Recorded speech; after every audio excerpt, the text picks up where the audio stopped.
നമസ്കാരം, എൻ്റെ പേര് രാഹുൽ. അപ്പം ഞാനിന്നിവിടെ സംസാരിക്കാൻ പോകുന്നത് ഏറ്റവും പുതിയ മലയാള സിനിമ ആയ ബാലന്ത് ബോയിനെ കുറിച്ചാണ്. ഞാൻ ഈ സിനിമ കണ്ടത് PVR PXL കൊച്ചിയിൽ നിന്നാണ്. ഈ അടുത്ത് ആദ്യം പറഞ്ഞതെന്ന് വെച്ച് കഴിഞ്ഞാൽ ഈ സിനിമ ഒരു ഫ്ലാറ്റ് റേഷ്യോ മൂവിയാണ്. അതുകൊണ്ട് തന്നെ ഈ PVR PXLോ അല്ലെങ്കിൽ നിങ്ങളുടെ അടുത്ത് എപ്പിക് സ്ക്രീൻസ്, അതായത് പാലക്സ് സിനിമാസിൻ്റെ കാലിക്കട്ട് തൃശ്ശൂരുള്ള എപ്പിക് സ്ക്രീൻസോ നിങ്ങളുടെ അടുത്തുണ്ടെങ്കിൽ അവിടെ പോയി കാണുന്നതായിരിക്കും ഏറ്റവും ബെസ്റ്റ്. കാരണം 4K laser Atmos with flat സ്ക്രീനാണ് ഈ സിനിമയ്ക്ക് ഏറ്റവും ബെസ്റ്റ് ചോയ്സ്. അതില്ലെങ്കിലും മാക്സിമം 4K ലേസർ അറ്റ്മോസ് തന്നെ കാണാൻ ശ്രമിക്കുക. സാധാ സ്കോപ്പ് സ്ക്രീനിൽ രണ്ട് സൈഡിലും ബ്ലാക്ക് ബാർസ് ഉണ്ടാവും. ഫ്രണ്ടിലോട്ട് കയറി ഇരുന്നാൽ മതി, കുറച്ചും കൂടി അടിപൊളിയായിട്ട് നിങ്ങൾക്ക് സിനിമ കാണാൻ പറ്റും. This movie deserves A theatre watch. അതുകൊണ്ടാണ് ഇന്ന് ആദ്യം എടുത്ത് പറയുന്നത്. പക്ഷേ നിങ്ങളുടെ ബെസ്റ്റ് ചോയ്സ് എപ്പോഴും ഇങ്ങനെ 3 സ്ക്രീൻ അടുത്തുണ്ടെങ്കിൽ അവിടെ തന്നെ പോയി കാണാൻ ശ്രമിക്കുക എന്നുള്ളത് മാത്രമേ ഉള്ളൂ. പിന്നെ ഒബ്വിയസ്ലി ഇത് ഡയറക്ടർ ചിദംബരത്തിൻ്റെ 3ാം സിനിമയാണ്. ഞാൻ ഭയങ്കര ഫാനാണ് ചിദംബരത്തിൻ്റെ. കഴിഞ്ഞ 2 സിനിമ എനിക്ക് ഭയങ്കര ഇഷ്ടമായിരുന്നു. ഇപ്പോൾ 3ാം സിനിമ ഉണ്ട്, അതും ഭയങ്കര ഇഷ്ടമാണ്. ജാനേമേളിൽ നിന്ന് ഭയങ്കര വ്യത്യാസമുള്ള സിനിമയായിരുന്നു മഞ്ഞുമൽ ബോയ്സ്. മഞ്ഞുമൽ ബോയ്സ് ഭയങ്കര വ്യത്യാസമുള്ള സിനിമയാണ് Balan. It's like a nice start. അത് മഞ്ഞുമൽ ബോയ്സ് ഭയങ്കര വലിയ ബ്ലോക്ക് ബസ്റ്റർ ആയിരുന്നു. അപ്പോൾ അത്രയും വലിയ ഇൻഡസ്ട്രി ഹിറ്റ് ലെവലിലുള്ള പടം ചെയ്ത് കഴിഞ്ഞ് അടുത്തത് സ്റ്റാർ വെഹിക്കിളൊക്കെ ചെയ്യാൻ എല്ലാവർക്കും താല്പര്യം ഉണ്ടാകും. പക്ഷേ പുള്ളി നേരെ ചെയ്തിരിക്കുന്ന സിനിമയാണ്. ഈ സിനിമ ആദ്യം അനൗൺസ് ചെയ്യുന്നത് ഞാനൊരു കുഞ്ഞ് സിനിമ, ഒരു ബേസിക്കായിട്ട് നമ്മളിങ്ങനെ സിനിമകൾ കണ്ടിട്ടുണ്ടല്ലോ, കുട്ടിയുടെ കഷ്ടകാലം, ബുദ്ധിമുട്ടുകൾ, അങ്ങനെ എന്തൊക്കെയോ ആണെന്നാണ് ഞാൻ വായിച്ചത്. പക്ഷേ ഇതിൻ്റെ ഫസ്റ്റ് ട്രെയിലർ ഇറങ്ങിയപ്പോൾ ഭയങ്കര സർപ്രൈസിങ് ട്രെയിലറായിരുന്നു. ഒരു സസ്പെൻസ് ഒളിപ്പിച്ച് വെച്ചിരിക്കുന്ന സിനിമ പോലെയാണ് തോന്നിയത്. എനിക്ക് ആ ട്രെയിലർ ഭയങ്കര ഇഷ്ടമായി. അപ്പോൾ ഞാൻ ഓക്കെ, പുള്ളി ജസ്റ്റ് ബേസിക്കലി അങ്ങനെ എടുക്കാനല്ല, ഇത് ഇതുപോലത്തെ സിനിമയാണെന്ന് മനസ്സിലായി. So it was nice. പിന്നെ ഞാൻ ഭയങ്കര ഫ്ലാറ്റ് റേഷ്യോൻ്റെ ഭയങ്കര ഫാനാണ്. സോ അതും എനിക്ക് പേഴ്സണലി ഭയങ്കര താല്പര്യമുണ്ട്. അപ്പോൾ സിനിമയിലേക്ക് വരികയാണ്. സിനിമയുടെ സ്റ്റോറി എന്ന് പറഞ്ഞാൽ സിമ്പിളാണ്. ഒരു അമ്മയും മോനും അവർ ജയിലിൽ നിന്ന് അവർ പുറത്തിറങ്ങി കഴിഞ്ഞിട്ട് ഡിഫറെൻറ്റ് ഐഡൻറ്റിറ്റീസിൽ ഡിഫറെൻറ്റ് സ്റ്റോറീസ് അവർ തന്നെ സ്വയം ഉണ്ടാക്കിയിട്ട് അവർ വേറെ വേറെ സ്ഥലത്ത് കുറച്ച് നാൾ നിന്ന് മാറി മാറി താമസിക്കുന്ന ആൾക്കാരാണ്. അത് നമുക്ക് അവരെന്തോ ഒളിച്ച് നടക്കുന്ന പോലെ, അല്ലെങ്കിൽ അവരുടെ തന്നെ പാസ്റ്റിൽ നിന്ന് അവർ ഒളിച്ച് ജീവിക്കുന്ന പോലെ നമുക്ക് തോന്നും. പിന്നെ അവസാനം അവരുടെ സ്ഥലത്ത് എത്തിയിട്ട് അവർക്ക് സെറ്റിലാവാൻ പറ്റിയൊരു സ്ഥലം പോലെ തോന്നി അവരവിടെ സെറ്റിലാവാൻ ഡിസൈഡ് ചെയ്യുമ്പോൾ അവർ പിന്നെ നേരിടുന്ന പ്രശ്നങ്ങളാണ് മെയിൻലി സിനിമ ചെയ്യുന്നത്. ഇതൊരു വേണമെങ്കിൽ നമുക്കൊരു എന്താ പറയുക, ഒരു സസ്പെൻസ് മൂവി എന്നൊക്കെ പറയാൻ പറ്റും, ത്രില്ലർ എന്നൊന്നും പറയാൻ പറ്റില്ല. ഇതൊരു സ്ലോ പോയിസൺ പോലത്തെ സിനിമയാണ്. പക്ഷേ ഭയങ്കര എൻ്റർടൈനിങ് ആയിട്ട് ഭയങ്കര രസമായിട്ട് ചേർക്കുന്ന സിനിമയാണ്. ഇതൊരു കമ്മിങ് ഓഫ് ഏജ് മൂവി എന്ന് വേണം പറയാം. എന്നാൽ അതിൻ്റെ ഒരു സസ്പെൻസ് ത്രില്ലർ പോലെ ആണ് അതിൻ്റെ ഒരു ഇത് പോകുന്നത്. ഈ സിനിമയുടെ ഏറ്റവും ബെസ്റ്റ് കാര്യം എന്ന് പറയുന്നത് ഇതിൻ്റെ കാസ്റ്റിംഗ് ആണ്. ഇതിൽ മെയിൻ ക്യാരക്ടർ ചെയ്ത ഫർസാന എന്ന് പറഞ്ഞൊരു ആക്ട്രസ്സാണ്. പുള്ളിക്കാരത്തിന് ആദ്യമായിട്ടാണ് ഞാൻ കാണുന്നത്. ചിലപ്പോൾ ഡെബ്യൂട്ട് മൂവിയാണെന്ന് തോന്നുന്നു. പുള്ളിക്കാരത്തിന് അടിപൊളിയാണ്. സൂപ്പർബായിട്ട് ഇതിൻ്റെ ഇമോഷൻസ് കറക്റ്റായിട്ട് എത്തിച്ചു. പുള്ളിക്കാരത്തിൻ്റെ കണ്ണിൽ ഒരു സാഡ്നെസ് മാത്രമല്ല, ഒരു മിസ്റ്ററി നമുക്ക് ഫീൽ ചെയ്യും. പുള്ളിക്കാരത്തേക്ക് എന്തോ ഭയങ്കര വിഷമമുണ്ടെന്ന് എന്നാൽ നമുക്ക് തോന്നും പുള്ളിക്കാരത്തിൽ കുഴപ്പക്കാരിയാണോ എന്ന് തോന്നുന്ന രീതിയിലും പുള്ളിക്കാരുടെ കണ്ണ് ഭയങ്കര എക്സ്പ്രസീവാണ്. അതുപോലെ തന്നെ ഒരു ചെറിയ കുട്ടിയുടെ റോള് അഭിനയിച്ചത് ആദിശേഷൻ, അങ്ങനെ എന്താണ് അവൻ്റെ പേര്. ആ പയ്യനും അതുപോലെ തന്നെയാണ്. ഭയങ്കര നല്ല രസമാണ്. ഇവിടെ രണ്ടുപേരുടെയും അമ്മയും മകൻ്റെയും കണ്ണുകൾ ഭയങ്കര സിമിലറാണ്. അത് ഭയങ്കര നല്ല കാസ്റ്റിംഗാണ്. പക്ഷേ അവൻ്റെ കണ്ണിൽ ഇതിന് പകരം ഒരു ഇന്നസെൻസ് അല്ലെങ്കിൽ ഒരു പ്ലേഫുൾനെസ് അല്ലെങ്കിൽ ഒരു ക്യൂരിയോസിറ്റിയൊക്കെ കാണുന്നു. എന്നാൽ രണ്ടുപേരുടെ കണ്ണുകൾ വളരെ സിമിലറാണ് താനും. ഞാൻ പറയുന്നത് ഈ കണ്ണുകളിലൂടെ ഇമോഷണൽ ഡെപ്ത് അവർക്ക് തരാൻ പറ്റും എന്നുള്ളതാണ് ഞാൻ ഉദ്ദേശിച്ചത്.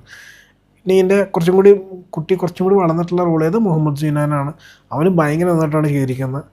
ആക്ടിങ് ഒരു രക്ഷയില്ല. പിന്നെ ലാൽ ജൂനിയർ ഉണ്ട് കുറച്ച് എക്സ്റ്റൻഡ് റോളായിട്ട്, പുള്ളി നല്ലതായിട്ട് ചെയ്തത്. പിന്നെ അതിൽ ടൊവിനോ തോമസ് ഉണ്ട്. ഗസ്റ്റ് അപ്പിയറൻസ് ഒന്നുമില്ല, അത്യാവശ്യം എക്സ്റ്റെൻഡഡ് റോളാണ്. അടിപൊളിയായിരുന്നു പുള്ളി. എനിക്ക് പേഴ്സണൽ ടൊവിനോ ഭയങ്കര ഇഷ്ടമാട്ടോ. ഒരു സൂപ്പർ സ്റ്റാർ എന്ന രീതിയിൽ ഹീറോ ആയിട്ട് അഭിനയിക്കുന്ന ഒരാൾ ഒരു ചെറിയ സിനിമ വന്നാലോ അല്ലെങ്കിൽ ഒരു ചെറിയ സിനിമയിൽ ചെറിയ റോൾ വന്നാലോ നല്ല റോളാണെങ്കിൽ പുള്ളി അത് ചെയ്യും. പുള്ളി അത് 100% കൺവിൻസിംഗ് ആയിട്ട് ചെയ്യുകയും ചെയ്യും. ഈ സിനിമയിൽ പുള്ളി അടിപൊളിയാണ്. പുള്ളി സൂപ്പറായിട്ടാണ് ചെയ്തത്. എനിക്ക് ഭയങ്കര ഇഷ്ടമായി. ചെറിയ റോൾ ചെയ്ത ആൾക്കാരുണ്ട്. ബീനാനി സീരിയലൊക്കെ വെച്ച് പുള്ളിക്കാരത്തിൽ കുറച്ചുണ്ടായിരുന്നു. പുള്ളിക്കാരൻ നന്നായിട്ട് ചെയ്ത്. പിന്നെ അതുകൂടാണ്ട് അർച്ചന പത്മിനി എന്ന് പറഞ്ഞൊരു പുള്ളിക്കാരത്തി ഉണ്ട്. കുറച്ചേ ഉള്ളൂ പുള്ളിക്കാരത്തി നന്നായിട്ട്. പക്ഷേ എല്ലാവരും ഓർക്കാൻ പോകുന്നത് ആ അമ്മൂമ്മേനെ ആയിരിക്കും. ഡോളി ജൂൺ എന്ന് പറഞ്ഞ പുള്ളിക്കാരത്തി ഒരു പക്ക ലൈവ് വെയർ ആയിരുന്നു. അതുകൊണ്ട് എല്ലാവരും ഓർക്കും പുള്ളിക്കാരത്തിൻ്റെ. പിന്നെ അത് കൂടാണ്ട് ഇതിനകത്ത് ഗിരീഷേടി ഉണ്ട്. കുറച്ച് റോളേ ഉള്ളൂ. പുള്ളി ആക്ച്വലി നന്നായിട്ട് ചെയ്തു. ഞാൻ ട്രെയിലർ കണ്ടപ്പോൾ ഞാൻ പുള്ളി ബോറായിരിക്കും എന്നൊരു തോന്നലൊക്കെ എനിക്ക് ഉണ്ടായിരുന്നു. പക്ഷേ ഇല്ല. പിന്നെ അതുകൂടാണ്ട് വേറൊരു ഡയറക്ടർ കൂടെയുണ്ട്, ആനന്ദ് ഏകാർഷി. പുള്ളി ഇതിനകത്ത് റോൾ ചെയ്തിട്ടുണ്ട്. സീരിയസ്ലി ആലോചിക്കുകയാണെങ്കിൽ സിനിമയിൽ 4 ഡയറക്ടേഴ്സ് ഇൻവോൾവാണ്. ചിദംബരം ഒബിയസ്ലി ഡയറക്ടർ, ജിത്തു മാധവൻ, ആട്ടത്തിൻ്റെ ഡയറക്ടറായ ആനന്ദ് ഏകാർഷി, ഒബിയസ്ലി ഗിരീഷേടി. ഈ 4 പേരും ഇതിൽ ഇൻവോൾവാണ്. ഇൻട്രസ്റ്റിംഗ് ആയിട്ടുള്ളൊരു കാര്യമാണത്. പിന്നെ എഴുതിയിരിക്കുന്ന ജിത്തു മാധവൻ. ജിത്തു മാധവൻ അടിപൊളിയായിട്ടാണ് അത് എഴുതിയിരിക്കുന്നത്. ഞാൻ പേഴ്സണലി ഞാൻ പറയുകയാണ്, ജിത്തു മാധവൻ എനിക്ക് ഭയങ്കര ഇഷ്ടമുള്ള ആക്ടർ എന്നല്ല, പുള്ളി റൈറ്റിംഗ് എനിക്ക് ഇഷ്ടമാണ്. എല്ലാവർക്കും ഇഷ്ടപ്പെടാത്തൊരു സിനിമ പുള്ളി റൈറ്റ് ചെയ്യുന്നത്, പക്ഷേ എനിക്ക് ആക്ച്വലി ആ സിനിമ ഇഷ്ടമായിരുന്നു. അതുപോലെ തന്നെ ഈ സിനിമയും പുള്ളി എഴുതിക്കുന്നത് ഭയങ്കര വ്യത്യസ്തമായ സംഭവമാണ്. അടിപൊളിയായിട്ട് റൈറ്റ് ചെയ്തിട്ടുണ്ട്. നല്ലൊരു ഫ്ലോ ഉള്ള സ്ക്രീൻ പ്ലേ ആണ്. നമ്മളത് ഫാസ്റ്റ് പേസ്ഡ് മൂവി അല്ല, ഞാൻ ആദ്യം പറഞ്ഞു. ഇത് കറക്റ്റായിട്ട് എന്താ നിങ്ങൾ എത്തിക്കാൻ നോക്കുന്നത് അത് എത്തിക്കുന്നുണ്ട്. പെർഫോമൻസ് ഞാൻ പറയില്ല, അത് ഭയങ്കരമായിട്ട് എൻഹാൻസ് ചെയ്യുന്നുണ്ട്. പിന്നെ അത് എൻഹാൻസ് ചെയ്യാൻ ഹെൽപ്പ് ചെയ്യുന്ന വേറൊരു ഫാക്ടറാണ് സുഷിൻ ശ്യാമിൻ്റെ മ്യൂസിക്. ഭയങ്കര അടിപൊളി മ്യൂസിക്കാണ്. കറക്റ്റ് അടിപൊളി രീതിയിലാണ് അത് എലിവേറ്റ് ചെയ്യുന്ന രീതിയിലാണ് സീൻസിൽ എഴുതിയത്. ഒരു മ്യൂസിക്ക് മാത്രം എനിക്ക് ലോകനിലെ മ്യൂസിക് പോലെ തോന്നി. ലോകലിലെ സ്റ്റാർട്ടിങ്ങിൽ കേൾക്കുന്ന മ്യൂസിക്കിന് സിമിലറായിട്ട് തോന്നി. Otherwise it was very very nice. പിന്നെ ഇതിൻ്റെ സിനിമോട്ടോഗ്രാഫി ചെയ്തിരിക്കുന്ന ഷൈജു ഖാലിദാണ്. നല്ല അടിപൊളി വിഷ്വൽസാണ്. ഈ സിനിമയുടെ ഒരു ബിഗ് ഫാക്ടർ വരുന്ന കൂടിയാണ് ഈ സിനിമോട്ടോഗ്രാഫി. ഭയങ്കര രസമാണ് എടുത്തിരിക്കുന്നത് കാണാൻ വേണ്ടി. അതുപോലെ ഗിമ്മിക്കി ഷോട്ട്സ് ഒന്നുമില്ല, പക്ഷേ ഒരു പ്ലേസിൽ നിന്ന് അത് മൂവ് ചെയ്ത് പോയിട്ട് മറ്റൊരു ഷോട്ടിലേക്ക് പോകുന്ന രസമായിട്ടാണ്. ആക്ച്വലി 2 ഷോട്ട് പറയാനുണ്ട്, എല്ലാം കൂടി പറഞ്ഞു കഴിഞ്ഞാൽ കുളമാവുമെന്ന് എനിക്കറിയില്ല, അതുകൊണ്ട് തൽക്കാലത്തേക്ക് പറയുന്നില്ല. പിന്നെ ഇതിൻ്റെ എഡിറ്റിംഗ് ഭയങ്കര നല്ലതാണ്. ഈ സിനിമയുടെ ഫ്ലോ കീപ്പ് ചെയ്യുന്നതിന് എഡിറ്റിംഗ് ഭയങ്കരമായിട്ട് ഹെൽപ്പ് ചെയ്യുന്നുണ്ട്. സോ ഓൾ ഇൻ ഓൾ എനിക്ക് ഭയങ്കരമായിട്ട് വർക്കായി ഇഷ്ടപ്പെട്ട സിനിമയാണ്. എനിക്ക് ആകെ ഇത്തിരി പ്രശ്നം തോന്നി ഇതിൻ്റെ ട്വിസ്റ്റാണ്. പിന്നെ ദാറ്റ് ഈസ് നമുക്ക് ഊഹിക്കാവുന്നേ ഉള്ളൂ ട്വിസ്റ്റ് എന്താണെന്നുള്ളത്.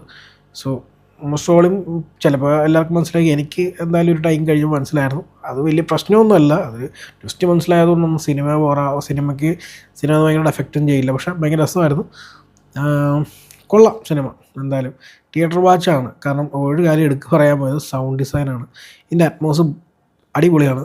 എനിക്ക് PXL കണ്ടപ്പോൾ നമുക്ക് ഈ അറ്റ്മോസിന് വേണ്ടി നമുക്ക് കാണിക്കാൻ പറ്റുന്ന ചില സംഭവങ്ങളുണ്ടാകും ചില സിനിമകളിൽ. അങ്ങനത്തെ ഒരു സംഭവം ഇതിനകത്തുണ്ട്. മഞ്ഞുമ്മൽ ബോയ്സിലും ഉണ്ടായിരുന്നു ഇതുപോലെയൊക്കെ തന്നെ. ഇതിൽ ഒരു സ്ഥലം കാണിക്കുമ്പോൾ അതിനകത്ത് ഈ ചീവീടാണോ എന്നതിന് പറഞ്ഞാൽ എനിക്ക് നല്ല സൗണ്ട് വരും.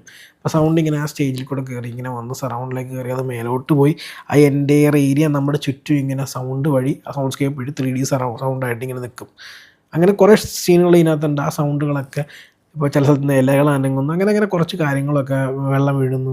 പിന്നെ അടിപൊളിയായിട്ട് ഓരോന്നും നമുക്ക് കറക്റ്റായിട്ട് നമ്മുടെ സറൗണ്ടിങ് സ്പേസിൽ ഇത് യൂസ് ചെയ്തിരിക്കുന്നത് നമ്മൾ ആ സിനിമയ്ക്കകത്താണെന്നുള്ളൊരു ഫീല് തരാൻ അറ്റ്മോസ്ഫിയർ കഴിയുന്നുണ്ട്. അതുകൊണ്ട് തന്നെ അത് മിക്സ് ചെയ്ത ആരാളും പൊളിയാണ്, ഒന്നും പറയാനില്ല.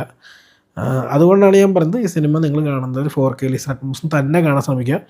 പിന്നെ ഞാൻ വീണ്ടും പറയുകയാണ്, പറ്റുവാണെങ്കിൽ നിങ്ങളുടെ അടുത്ത് PXL കൊച്ചി പോലത്തെ സ്ക്രീനോ അല്ലെങ്കിൽ ഒരു എപ്പിക് സ്ക്രീനോ ഉണ്ടെങ്കിൽ അവിടെ തന്നെ കാണാൻ നോക്കുക.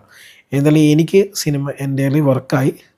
നിങ്ങൾക്ക് സിനിമ ഇഷ്ടപ്പെട്ടോ, അല്ലെങ്കിൽ നിങ്ങൾ കണ്ടോ, നിങ്ങൾ എവിടെയാണ് കണ്ടത് എന്നുള്ളതൊക്കെ നിങ്ങൾ താഴത്ത് പറയുക. എന്തായാലും ഇത്ര തന്നെ വീഡിയോ കാണുന്നത്. നമുക്കിനി അടുത്ത വീഡിയോയിൽ കാണാം. ബൈ.